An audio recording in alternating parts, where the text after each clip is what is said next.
नमस्कार, राम राम।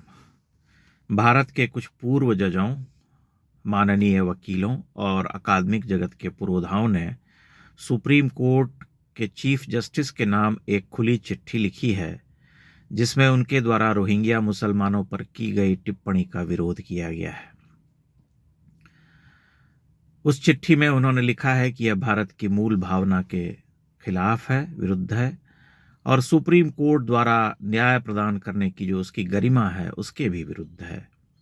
यानी उनका ये कहना है कि भारत में घुसपैठ करके आने वाले लाखों करोड़ों की संख्या में जो घुसपैठिए हैं, रोहिंग्या जो हैं, उन्हें यहाँ बुनियादी सुविधाओं के साथ और जीवन के जो मूलभूत अधिकार होते हैं उनके साथ बसाया जाना चाहिए। उन्हें भोजन दिया जाना चाहिए, उन्हें पानी दिया जाना चाहिए, शिक्षा दी जानी चाहिए, आवास दिया जाना चाहिए, जैसे एक आम भारतीय होता है, और उन्हें इस तरह की सुविधाएं दी जानी चाहिए।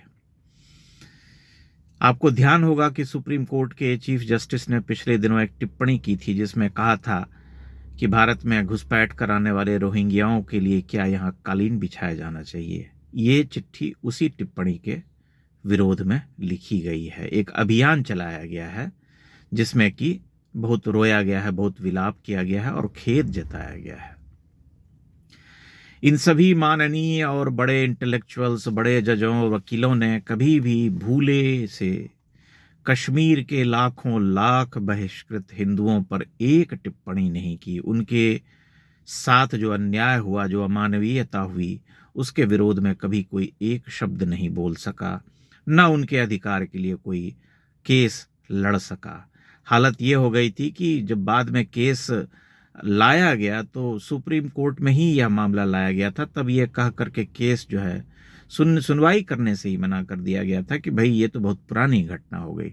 यानी 1990 के दशक में जिन लाखों लाख हिंदुओं के घर लूटे गए, रातों रात जिन्हें बहिष्कृत किया गया, भगाया गया, घर जलाए गए, उनकी बहू बेटियों के साथ दुष्कर्म हुआ, वह सब जो है बस ऐसी ही एक साधारण बात थी। उसे भुला दिया जाना चाहिए और रोहिंग्याओं को यहाँ बसाया जाना चाहिए।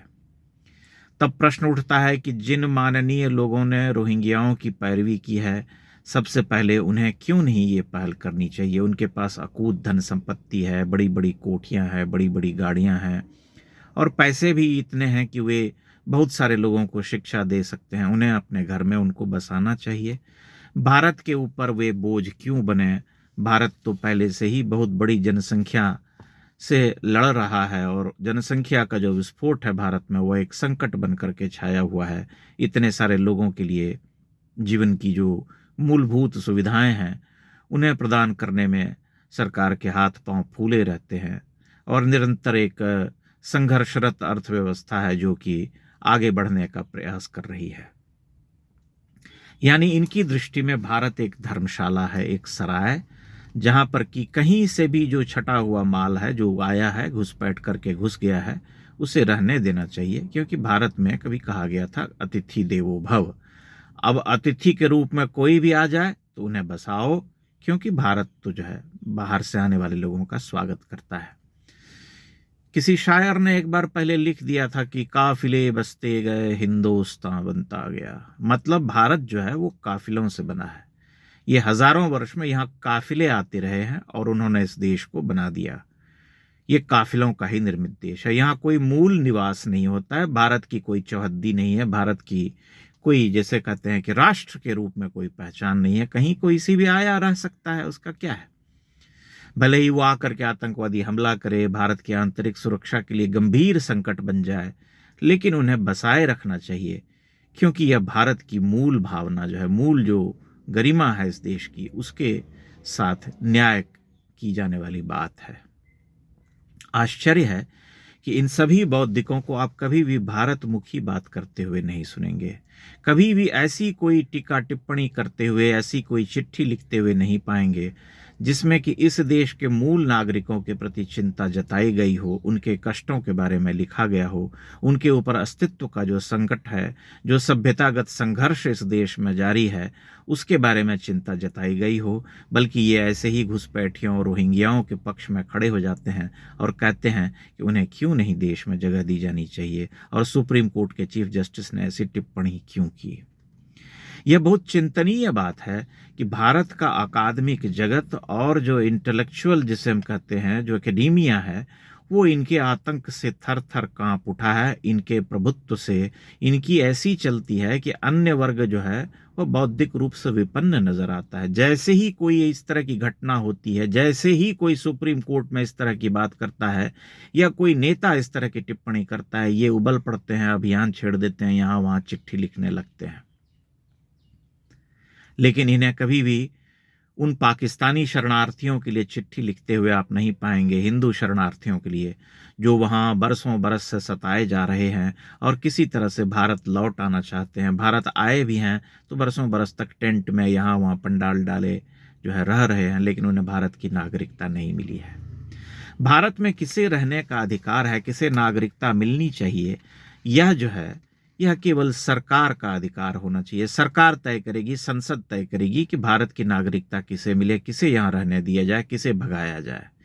ये वही लोग हैं जो लाखों करोड़ों की संख्या में इस देश के अलग अलग राज्यों में फैल जाते हैं और फिर धीरे धीरे वहाँ की सरकारों के द्वारा इनके वोटर आई कार्ड से लेकर के राशन कार्ड और तमाम जो हैं वो कागजात बन जाते हैं। फिर ये फर्जी वोटर जुड़ जाते हैं और भारत के लोकतंत्र के लिए गंभीर संकट, गंभीर खतरा बन करके खड़े हो जाते हैं। लेकिन इन सब बातों से हमारे जो माननीय हैं, हमारे जो बौद्धिक हैं, हमारे जो पूर्व जज साहब सब हैं, उन्हें कोई फर्क नहीं पड़ता। उनका एजेंडा स्पष्ट है, उनका जो मंतव्य है बहुत एकदम स्थिर है, क्लियर है कि उन्हें क्या करना है। उन्हें कभी भी इस देश के लिए भारत मुखी होकर के विचार नहीं करना है। जब भी करना है तो कुछ ऐसा करना है कि भाई ये तो भारत की मूल भावना के साथ खिलवाड़ है।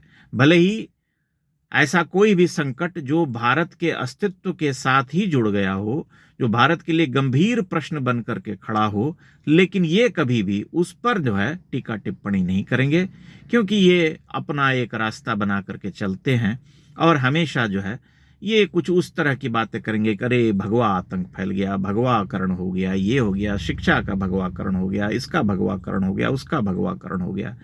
मतलब यह बात कल्पना से परे है कि कोई इन घुसपैठियों को, जो कि किसी भी देश के लिए गंभीर खतरा बन करके प्रस्तुत हो सकते हैं, उनकी पैरवी कर सकता है। म्यांमार से इन्हें भगाया गया, क्यों भगाया गया पूछा जाना चाहिए। जब भगाया गया तो यह भी जो है बात स्पष्ट हो गई कि म्यांमार में जो बौद्ध धर्म के अनुयायी रहते हैं, जिन्हें सबसे शांतिप्रिय समुदाय माना जाता है, जो प्रेम करुणा से भरे हुए हैं, उन्होंने यह देख लिया कि अगर ये रहेंगे तो हमारे अस्तित्व पर संकट जो है खड़ा हो जाएगा। इसलिए उन्होंने कमर कसी और अपने आप को इसके लिए तैयार किया कि इनसे लड़ना होगा, इन्हें भगाना होगा। लेकिन भारत के जो कथित बौद्धिक हैं, इंटेलेक्चुअल हैं, वे इन सब बातों की परवाह नहीं करते, इन सब बातों से वे कुछ नहीं सीखते। उनका अपना बहुत क्लियर स्टैंड होता है, स्पष्ट होता है कि नहीं, ऐसा कुछ करना है जिससे कि भारत के हिंदू संकट में आ जाएं, भारत की जो आंतरिक सुरक्षा है वह खतरे में पड़ जाए। क्योंकि ऐसा करने से ही उनका इंटेलेक्चुअलिज्म जो है वह जारी रहता है, उसके बिना वह नहीं चल सकता। ऐसा अगर कुछ करेंगे कि इनके विरोध में बोल देंगे, तभी उनकी बौद्धिकता की मृत्यु हो जाएगी। बौद्धिक होना मतलब यह होता है कि भारत विरोधी बात करना, भारत के पक्ष में बोलने वाला, हिंदुओं के हित की बात करने वाला, उनके अस्तित्व से जुड़ा जो गंभीर प्रश्न है उसको उठाने वाला हमेशा जो है खराब होता है, घटिया होता है, संघी होता है या नीच होता है। सबसे महान ये लोग होते हैं जो निरंतर इस तरह के प्रश्न उठाते हैं। ये बहुत ही एक विचित्र सी बात है जिस पर विचार किया जाना चाहिए। आप भी विचार कीजिएगा। बहुत बहुत धन्यवाद।